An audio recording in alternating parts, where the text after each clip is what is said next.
Audio Jungle.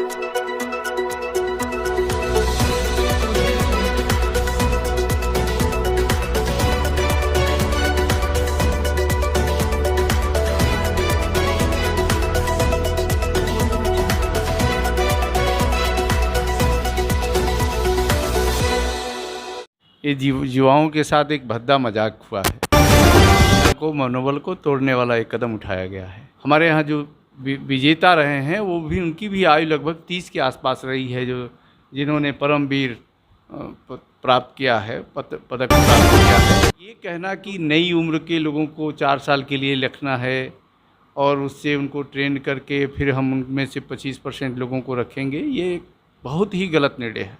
Republic Renaissance से आज हमारे बीच उपस्थित हैं राष्ट्रीय लोक दल के प्रदेश अध्यक्ष। अभी हाल ही में इन्होंने प्रदेश की कमान संभाली है और कई मुद्दों पर इनसे हम बात करेंगे। सर जी, आपका स्वागत करते हैं। धन्यवाद। सबसे पहला सवाल सर, अग्निपथ के बारे में बहुत से लोग कह रहे हैं बहुत अच्छी योजना है, सत्ता पक्ष का कहना अच्छी योजना है और विपक्ष कह रहा है कि नहीं, ये योजना हमारे देश के युवाओं को भटकाने के लिए है, या उनके तरह तरह के आरोप है। आपका क्या कहना है? ये युवाओं के साथ एक भद्दा मजाक हुआ है और सेना को मनोबल को तोड़ने वाला एक कदम उठाया गया है। मुझे लगता है कि भारत की परिस्थितियां अलग है, भारत की सेना की संरचना अलग है। हम अपनी सेना के मनोबल से, अपने सेना के उत्साह से अनेक लड़ाइयां जीते हैं। हमारे यहाँ जो विजेता रहे हैं वो भी उनकी भी आयु लगभग 30 के आसपास रही है, जो जिन्होंने परमवीर प्राप्त किया है, पदक प्राप्त किया है। तो ये कहना कि नई उम्र के लोगों को 4 साल के लिए रखना है और उससे उनको ट्रेन करके फिर हम उनमें से 25% लोगों को रखेंगे, ये बहुत ही गलत निर्णय है। लेकिन सर कुछ लोगों का कहना ये है कि जिस उम्र में लोग पान बीड़ी गुटखा खाते हैं उस उम्र में हम युवाओं को सेना में भर्ती कर रहे हैं। कहाँ भर्ती कर रहे हैं? वो तो ट्रेनिंग कर रहे हैं 4 साल के लिए। वैसे तो हर विद्यालय में एनसीसी का कोर्स भी चलता है, सैनिक विद्यालय भी चलते हैं देश में, तो इससे क्या मतलब है? लेकिन सर जब युवा 4 साल बाद निकलेगा, मान लीजिए 75% में आता है वो, तो उसके हाथ में 11,71,000 कुछ 12 लाख समथिंग रहेगा उसके हाथ में। ये सरकार केवल एक लॉलीपॉप दिखा रही है। 11 लाख रुपया आज के महंगाई के युग में क्या मायने रखता है? उसकी ज़िंदगी अधर में लटक जाएगी। वो हर नौजवान, हर युवा जो सेना में जाने की तैयारी करता है, वो सोचता है कि 15 साल 18 साल हम सेना में रहेंगे और देश की सेवा करेंगे, परमवीर पदक प्राप्त करेंगे। उसकी अभिलाषा होती है कि सेना में जाकर के। ऐसे युवाओं के सपनों पर तुषारापात हुआ है इस कदम से। सैनिक जो सेना में काम कर रहे हैं, जो पीढ़ी दर पीढ़ी सेना के माध्यम से देश की सेवा कर रहे हैं, और बहुत से प्रदेश हैं जहां के गांव में 90% घरों से लोग सेना में काम कर रहे हैं, पीढ़ी दर पीढ़ी। करीब 70 वर्षों से आप उठा के देख लेंगे तो उनके परिवार का कोई न कोई व्यक्ति सेना में है। वो राजस्थान है, पंजाब है, हिमाचल है, उत्तराखंड है, हरियाणा है, उत्तर प्रदेश है, बिहार है, जहाँ की बड़ी संख्या में लोग सेना में काम करते हैं, सेना के माध्यम से देश की सेवा करते हैं। तो ऐसे लोगों का मनोबल बहुत कमज़ोर हुआ है सरकार के इस फैसले से। और आज सेना में लगभग 2 लाख से अधिक पद खाली हैं। 40,000 को भरने के लिए वांट निकाले जा रहे हैं। अग्निवीर बनाए जाएंगे 40,000 के लगभग। उसमें से 25% को रखेंगे, बकिए को घर भेज देंगे। ये बहुत ही गलत निर्णय है। सर ये बताइए, कुछ लोग कह रहे हैं सेना की गुणवत्ता पर क्या असर पड़ेगा, आप क्या मानते हैं?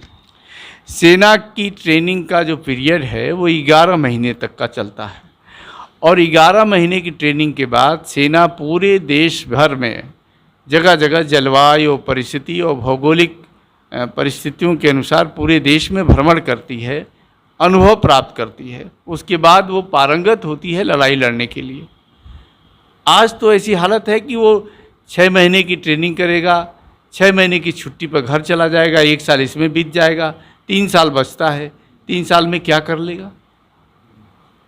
इसलिए ये निर्णय उचित नहीं है। सरकार को इसे वापस लेना चाहिए। हमारी जो परंपरा पहले की थी, आज जीडी बख्शी जो भारतीय जनता पार्टी की तरफ से बैटिंग करते थे हर मामले में, आज वो खुद हतप्रभ हैं, कह रहे हैं कि ये क्या हो रहा है। सेना के जितने रिटायर्ड अधिकारी हैं वो खुद परेशान हैं, और जो सेना में अधिकारी बने हुए हैं उनसे सरकार प्रवक्ता का काम ले रही है। ये ट्रेंड गलत है। सेना अधिकारियों से सरकार प्रवक्ता का काम ले रही है, सर का मानना है सरकार इधर से उधर डामाडोल हो रही है। सर आप क्या कहेंगे? ये बहुत ही दुखद स्थिति है, और इस देश में एक बार ऐसी स्थिति बहुत पहले आ चुकी है, एक बार आई है, जिसका जनता पार्टी के ज़माने में बहुत सारी चीज़ों पर चर्चा हुआ था पार्लियामेंट में, फिर कानून बदले गए थे, नियम बदले गए थे।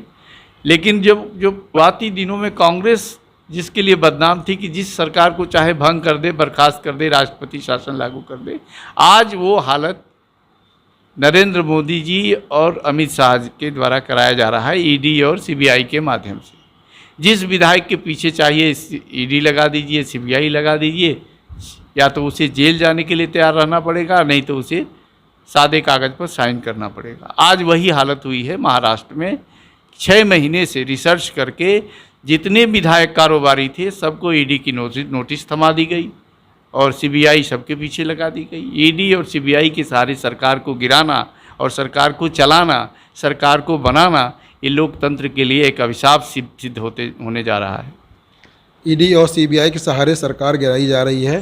सर असम में काफ़ी बाढ़ की स्थिति बनी हुई है, लेकिन वहाँ पर तो मुख्यमंत्रियों जो विधायक यहाँ से गए थे महाराष्ट्र से, उनकी अवगत काफ़ी अच्छे तरीके से की जा रही थी।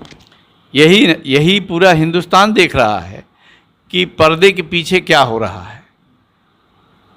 महाराष्ट्र से विधायक आसाम चार्टर्ड प्लेन से जा रहे हैं, होटल में, बड़े विशाल होटल में, जिसका खर्चा एक दिन का 20,000 25,000 है, एक एक कमरे का, उसमें उनको ठहराया जा रहा है। ये कौन लोग कर रहे हैं? इसके पीछे कौन सी ताकत है? ईडी इस पर नहीं कोई सवाल जवाब करेगी, तो ये बहुत ही दुखद है। सर 2024 लोकसभा इलेक्शन में आपकी पार्टी की रणनीति क्या रहेगी? भाई हमारी पार्टी तो अपने पैरों पर मजबूत रूप से खड़ा होने के लिए माननीय अध्यक्ष आदरणीय जयंत चौधरी ने पूरे देश में सदस्यता अभियान चला रहे हैं। जैसे उत्तर भारत के 3-4 राज्यों में बूथ लेवल तक हम जाने का प्रयास कर रहे हैं। हमारी कोशिश है कि हर बूथ पर हमारे 4-5 लोग, हमारे कार्यकर्ता तैयार हो जाएं। उत्तर प्रदेश में भी हम लाखों कार्यकर्ता अपने दल के साथ जोड़ने जा रहे हैं। हम लोगों का मानना है कि मजबूती से चुनाव लड़ा जाए, एक मोर्चा ज़बरदस्त बने, और उस मोर्चा के माध्यम से देश में परिवर्तन लाने के लिए पूरी कोशिश हो। हमारा दल भी समाजवादी पार्टी के साथ है। समाजवादी पार्टी ने अभी हमारे दल के नेता को राज्यसभा में भेजा है, हम उनका स्वागत करते हैं। सर लोकसभा में ये गठबंधन बना रहेगा? हम बना रहेगा, इसमें कोई संशय नहीं है। पूरी ताकत के साथ बना रहेगा, पूरी मजबूती के साथ, और मजबूत होगा गठबंधन, ये हम लोगों की कोशिश रहेगी। और दूसरी पार्टियों को भी जोड़ा जा सकता है? ये सब निर्णय हमारे राष्ट्रीय अध्यक्ष करेंगे, लेकिन देश में परिवर्तन लाने के लिए सभी दलों को सोचना होगा।